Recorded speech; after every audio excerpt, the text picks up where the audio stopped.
Taj Mahal was the embodiment of excess and the business culture of its time. Junk bonds, gambling, ego, all fixtures of the Atlantic City skyline. In this video, we'll tell the full story of the eighth wonder of the world, revealing how it became both a monument to hubris and a cautionary tale of overreach. My name is Lee Brees, and this is Modern Ruins, episode 25.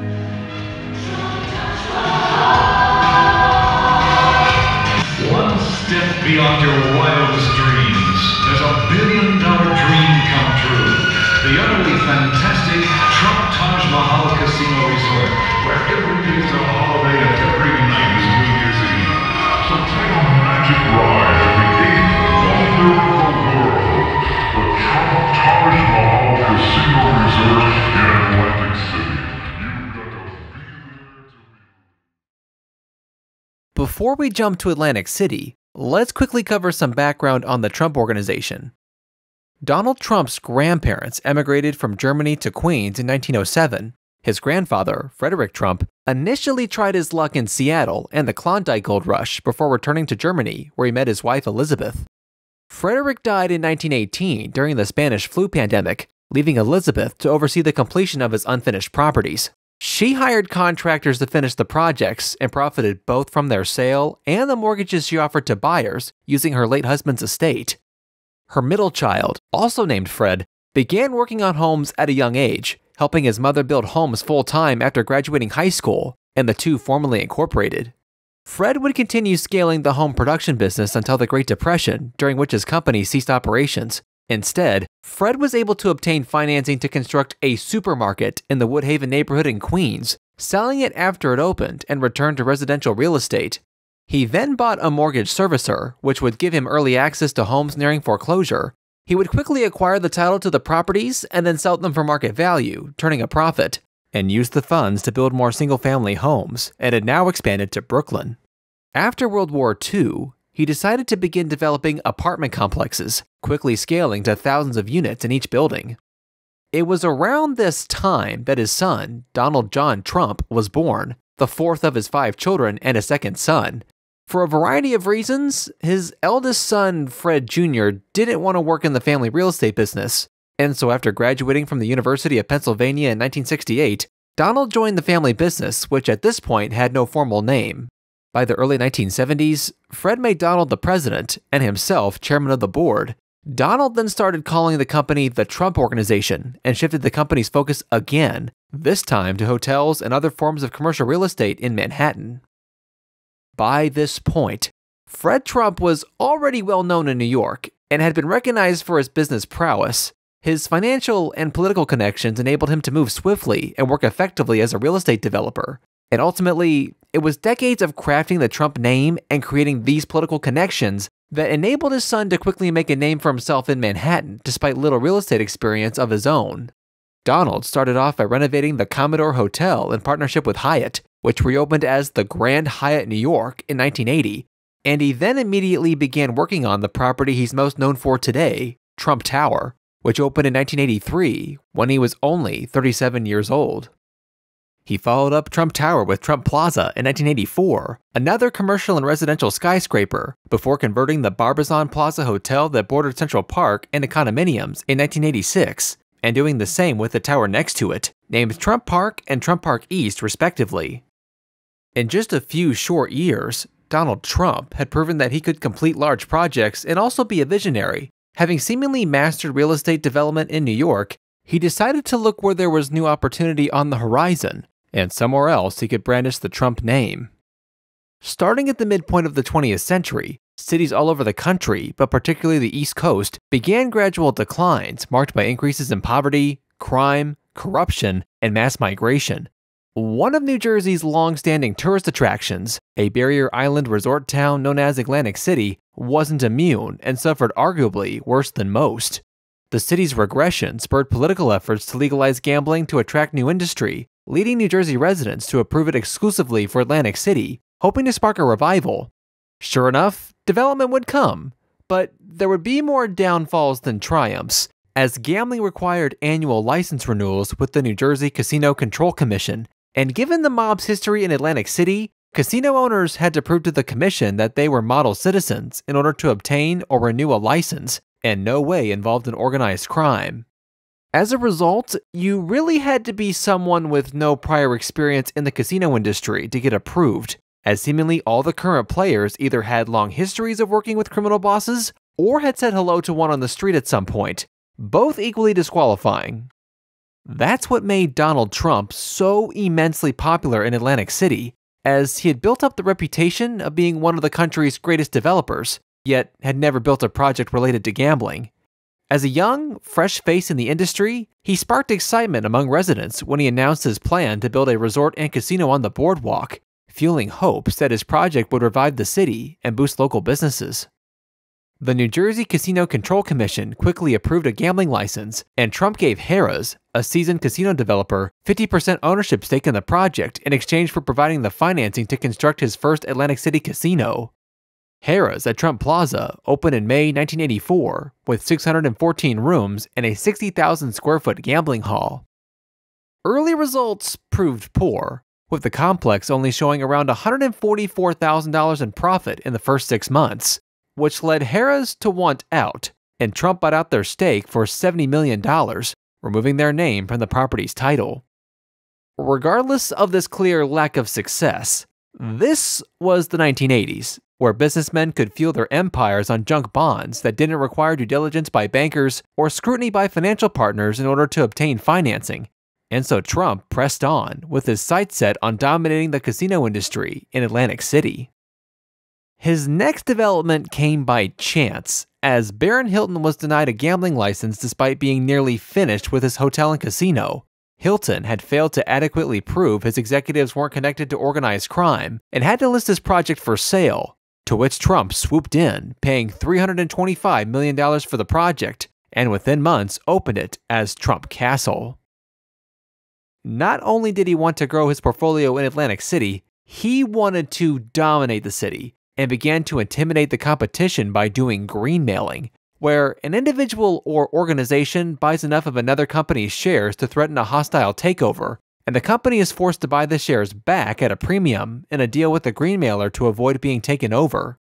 Trump used this practice against his former partner Harrah's, and used the proceeds from that fight to go after Bally's, making great profits and scaring away both from further development in Atlantic City. Rather than pay off the debt he had taken out to acquire his first 2 casinos, he once again pressed on, pouncing on the failures of others to expand his gambling empire. Before either of Trump's projects had broken ground, a company by the name of Resorts International had begun the largest casino project in the city, more than double the size of Trump Plaza and Trump Castle, called the Taj Mahal. However, the chairman of the company would pass away in the middle of construction, and without him, the company fell into disarray, and new management lacked the experience to complete a project of such scale. Now experienced casino developer and greenmailer Donald Trump stepped in with his 2 newly acquired skills and used both of them to gain control over the board of directors, who awarded Trump a management contract for the complex in exchange for financing to complete construction. This meant that now, Trump was a large owner of the company, who was paying him to manage the project, which already belonged to him more or less. Rather than keep his promise to finance construction, he stalled until he owned the company entirely, and because the company was paying Trump millions to finish a project that held no value until it was completed, Trump knew the longer he paused construction, the more likely the company would go bankrupt, and he could acquire the remaining shares for almost nothing. It wouldn't be long before Resorts International would consult Bankruptcy counsel, whom Trump took on a tour of the abandoned mega project, and when the press caught wind of this tour, the news spread across Atlantic City like wildfire.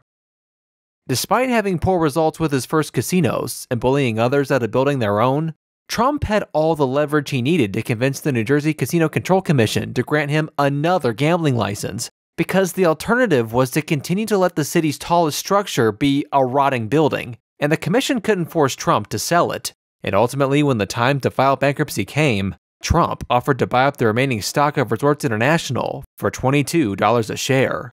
However, seemingly out of nowhere, television producer Merv Griffin offered $35 per share to purchase the company and the Taj Mahal. The two then sued each other and countersued, and eventually they reached a settlement where Merv Griffin would acquire Resorts International and their assets, and would sell Trump the Taj Mahal for $273 million. At this point, the budget to complete the project had ballooned to over $930 million. And on top of that, Trump, booming with confidence from what he thought was a big win, purchased 2 other properties in Atlantic City and didn't have enough cash to either complete construction or qualify for traditional financing to do so. So once again, he went after another casino developer in an attempt to greenmail them, at which point Atlantic City forced Trump to back down and ban the practice altogether, cutting off his cash grab scheme that he had become accustomed to. Faced with no other choice, Trump issued enough junk bonds to complete construction at a near 14% interest rate. The Trump Taj Mahal opened on April 2, 1990, taking up 17 acres and had 1,250 rooms. The gambling hall was 120,000 square feet and had 3,000 slot machines and more than 160 gaming tables. There was also a separate 7,000-seat arena that could host boxing, concerts, and other types of events, and was the largest on the boardwalk, the Taj Mahal being advertised as the world's largest casino and the 8th wonder of the world. It opened to great fanfare, with Trump flying in major celebrities of the day to commemorate the event, including a stroll through the gambling hall with Michael Jackson, who at the time was nearing the peak of his fame. The Taj Mahal was the most expensive casino ever built at well over $1 billion, with $16 million alone being spent on chandeliers. While the complex was quite the achievement, the focus of many who attended the grand opening was Trump himself, who at the time dominated tabloids during the peak era of celebrity gossip, and rather than ask questions about the building's construction or how well Trump thinks it'll do, the alleged 2,500 reporters and 3,000 onlookers who gathered to attend the grand opening spent more of their time asking where's Trump's estranged wife Ivana or his mistress Marla. The media's lack of interest in the project, and more so with Trump, was mirrored in public reaction, as tabloids featuring Trump's private life flew off shelves, while his Atlantic City properties failed to gain any traction. Economists believed that the Taj Mahal was too big for Atlantic City. Meanwhile, business advisors stated that Trump lacked an effective marketing plan to articulately differentiate his properties. And it didn't help that other states began to legalize gambling, taking slices of market share from Atlantic City. On top of his lack of success in New Jersey, Trump owed back taxes on his barren Riverside property in Manhattan, which he was struggling to get approval to develop. He had also spent $407 million, mostly in debt, to acquire the Plaza Hotel, and subsequently spent more upgrading it. Despite the renovation, the hotel's operating income wasn't enough to cover debt payments, and quickly went underwater. It was also around this time that he spent more than $350 million on Eastern Airlines, a fleet of Boeing 727s that flew from LaGuardia to Boston and Washington, D.C., in what was rumored to be a highly leveraged deal for a company that, just like his Atlantic City properties and the Plaza Hotel, wasn't profitable. Donald Trump was pushing the envelope in terms of how many deals can one businessman handle at a time, and was highly leveraged doing so.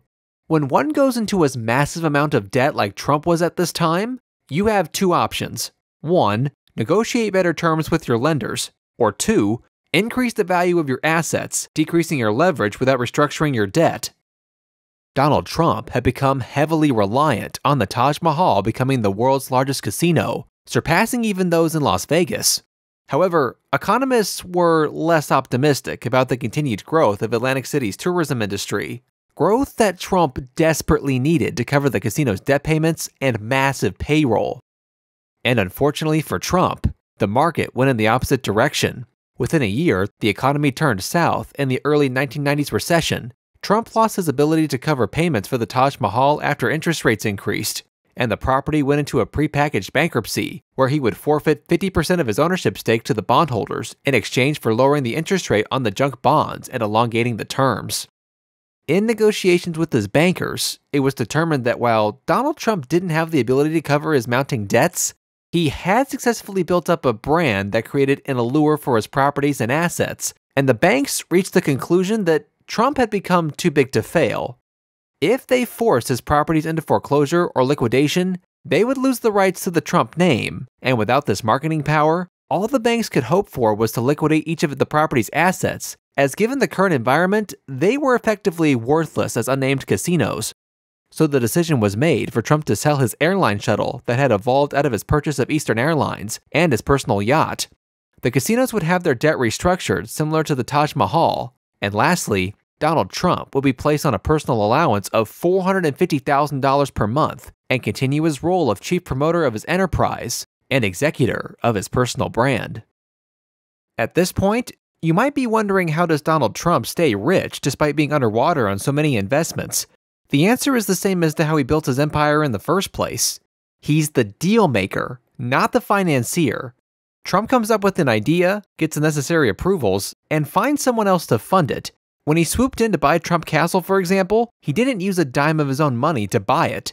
And in the world of big commercial loans, banks don't typically require a personal guarantee, meaning if the business goes under, he can't be personally held liable for the company's bankruptcy.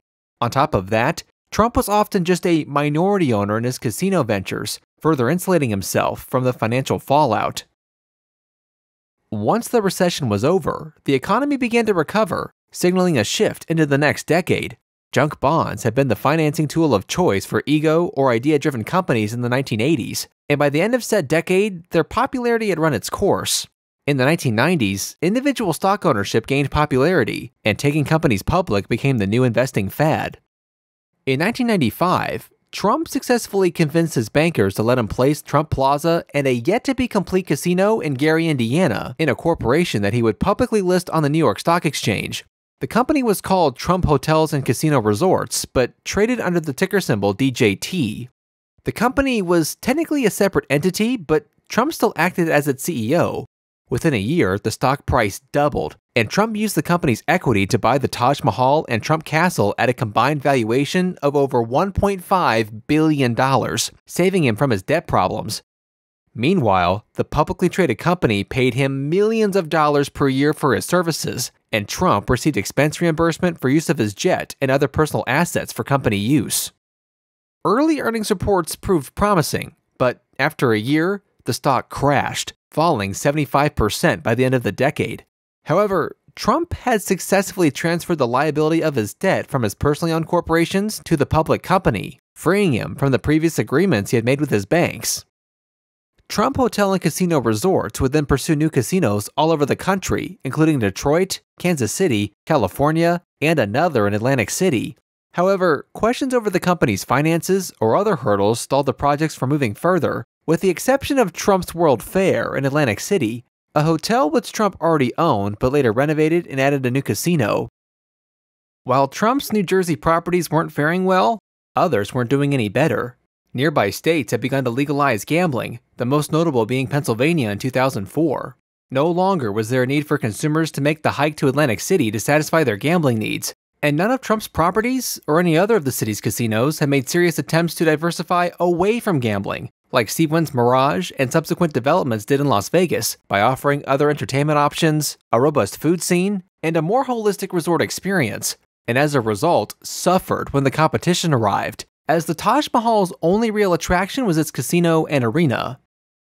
By the 2000s, the Taj Mahal remains the largest and highest-grossing property on the boardwalk and became a frequent host of UFC events. Trump Castle had been renamed to Trump Marina, and Trump's World Fair was closed and demolished in 2000, in a wave of similar closings across Atlantic City. The lost decade, bookended by two of the largest recessions in a generation, hit Atlantic City especially hard. The Borgata, the first property to rival the Taj Mahal in terms of revenue, opened in 2003, but all of the other major casinos that were planned during the decade were canceled, and their developers demolished whatever was on the land they bought for the project and sold it before leaving town. Another 4 years went by, and Trump's properties continued hemorrhaging money, amounting to $1.8 billion in debt. The Taj Mahal was now only 14 years old and had been replaced as the largest on the boardwalk. When it was originally acquired by the publicly traded company, they had used corporate bonds. Now, as a way to alleviate the company's debt, they were able to convince some of the bondholders to convert to stock. Additionally, Morgan Stanley would provide $500 million in debt refinancing, and on November 21, 2004, the company formally submitted this plan to bankruptcy court, marking Trump's third business bankruptcy since buying property in Atlantic City. After emerging from bankruptcy, The company changed its name to Trump Entertainment Resorts and issued new shares to bondholders. Donald Trump's ownership stake was now down to 27%, from 56% before bankruptcy, retaining him as the largest shareholder but effectively ending his management involvement, and Trump essentially was just collecting a fee at this point for the use of his name. Trump Entertainment Resorts' last new projects involved selling of its Gary Casino for $253 million in 2005 in pursuit of a new casino in southern Indiana in an attempt to take advantage of the state extending legalized gambling, but no project came of it. Seeing no improvement in its financial performance and once again in need of debt refinancing, Trump Entertainment Resorts pursued a buyout or some other acquisition, but found no interest, and instead voluntarily delisted itself from the New York Stock Exchange in the summer of 2007. Despite this, the company proceeded with an expansion of the Taj Mahal in 2008 anyway, adding the Chairman Tower with 74 suites and 704 guest rooms, bringing the total number of rooms to over 2,000, while also completing a light renovation of the existing complex. Unfortunately, the renovation efforts failed to make a significant impact, as the following year, the company filed for bankruptcy again, citing $1.2 billion in debt. This time, the reorganization plan involved bringing in a new partner, and Trump Entertainment Resorts chose Avenue Capital Management, a hedge fund, as their partner to turn the company around. However, an outsider emerged with a competing plan. Banker Andrew Beale, whom Trump Entertainment Resorts initially partnered with before backing out, teamed up with investment legend Carl Icahn, who had recently restructured another Atlantic City casino. Together, they presented their own restructuring proposal to the bankruptcy court. In the end, bondholders and shareholders voted in favor of the Trump-endorsed group led by Avenue Capital Management, believing that the Trump name still held significant value. Despite his casino's financial troubles, Trump had successfully revived his public image as the star of the reality TV show The Apprentice, and the media and tabloids largely overlooked his business failures, focusing instead on his personal life and television success. In interviews, Trump frequently criticized the President of the United States and offered opinions on current events, once again shifting attention away from his business dealings. By the second decade of the new millennium, casino revenues in Atlantic City had declined by half from 2006 to 2013, and Governor Chris Christie was calling for an end to the city's monopoly on gambling in the state as originally passed in 1977. The city's population, both permanent and temporary, was continuing to decline, and the average household income was plummeting. Corruption dominated Atlantic City's government, which was eventually taken over by the New Jersey Local Finance Board to prevent insolvency. Superstorm Sandy hitting the area in 2012 didn't help either, becoming the straw that broke the camel's back. As the economy in Atlantic City continued to tumble, Trump Entertainment Resorts was forced to file bankruptcy again in 2014. This proved to be the most fatal, as Carl Icahn was successful in gaining control of the company at a bankruptcy court. By this point, Trump Marina had already been sold to Landry's in 2011, who rebranded it as the Golden Nugget Atlantic City, leaving Icahn only the Taj Mahal and Trump Plaza, the latter of which Icahn closed, to add to his empire. Attempts were made by others to acquire the Trump Plaza from Icahn, but he rejected all offers. He knew that Atlantic City needed fewer casinos, not more, and believed that letting Trump Plaza sit abandoned was more valuable to him than selling it to a competitor. After sitting idle for 7 years, and after a legal fight by Donald Trump to have his name removed from the abandoned building, Trump Plaza was imploded in February 2007, leaving the Taj Mahal, Trump's name now removed, as the lone survivor of his Atlantic City endeavor. As Atlantic City continued to struggle, Icahn continued cutting costs at all of his casinos. Bankruptcy court rulings from years past enabled the Taj Mahal to not be held liable for union employees' healthcare and pensions, a matter that was brought up to the United States Court of Appeals. Tax breaks were also provided by Atlantic City and New Jersey to try to keep the boardwalk's most notable icon afloat. Despite this, in 2015, the U.S. Department of the Treasury levied the highest fine ever against a casino for failing to have adequate controls to prevent money laundering inside its walls, in a $10 million hit, and several shootings have begun to further negatively impact the property's reputation. It seemed that no matter what happened at the Taj Mahal, it was never going to overcome its environment, as Atlantic City's economy was truly struggling, and its neighborhoods had the highest foreclosure rate in the nation. On October 10, 2016, after 26 years near survival mode, the Taj Mahal closed its doors, ceasing operations and leaving only 7 functional casinos in Atlantic City, down from 12 at its peak. There were rumors that it might open again the next spring as a non-union hotel, but this never materialized, and the casino's furniture and fixtures were liquidated at auction. In March the following year, Hard Rock International announced they intended to acquire the property for $300 million, a near third the cost of construction in nominal, unadjusted dollars. They allegedly spent $200 million more to renovate and open it as the Hard Rock Hotel and Casino on June 28, 2018. They removed the Indian theme from the property and replaced it with Hard Rock's typical music and memorabilia-infused branding. The grand reopening was met with great fanfare and the company's traditional guitar smashing event, which featured actor Michael B. Jordan and Bruce Springsteen's drummer Max Weinberg. A steady stream of purple and gold balloons and confetti streamed down throughout the event, in what many hoped would be a turning point for the city. Opening festivities would be capped off by concerts from Carrie Underwood and Pitbull during the opening weekend. In addition to the hotel and casino, the revamped property now featured 20 bars and restaurants, the Howie Mandel Comedy Club, and the Rock Spa and Salon. By this point, things were looking up, as New Jersey had seen back-to-back years of revenue growth from the casino industry. Fast forward to 2025, and Hard Rock is outperforming their peers, seeing gross operating profit on the property grow 18% year over year to $26.2 million, namely from internet gaming and its sportsbook, but saw in-person traffic grow 12%. Hard Rock Hotel and Casino Atlantic City taking 19% market share on the boardwalk, second to only Borgata's 26%. The arena has continued to host concerts and other events regularly, and while things in Atlantic City certainly aren't great, they are a lot better than they were. If you're from Atlantic City, it's impossible to separate Donald Trump from his casino properties. And yet, our collective conscience has. Donald Trump was in his mid-30s when he began looking into the casino industry in Atlantic City, and despite never being able to make any of his properties profitable long-term, he was able to extract millions in cash and priceless publicity with the attention they brought before stepping away entirely less than 2 decades later. The Trump Taj Mahal was the most ambitious of them all, and while I think it was certainly too big for an unproven market originally, it seems that Hard Rock is finding a way to make it work, even as Atlantic City continues to rebound. And frankly, you can make anything work for the right price. And that mindset appears to be what saved the property, in contrast to Trump's constant use of bad debt to spend whatever it took to complete the project. I think it was really more of a vehicle for him than an investment.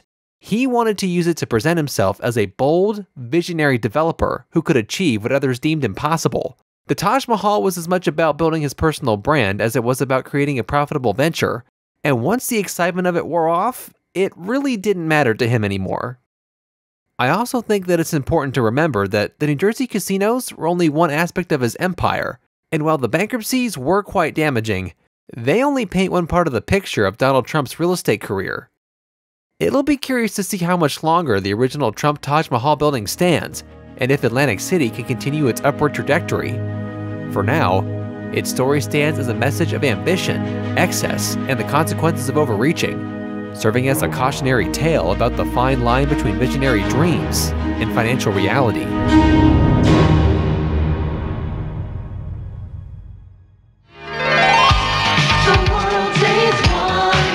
And on that note, thank you for watching. Subscribe to Labrise TV for more Modern Ruins content. And be sure to comment what modern ruin you'd like us to cover next. Come share the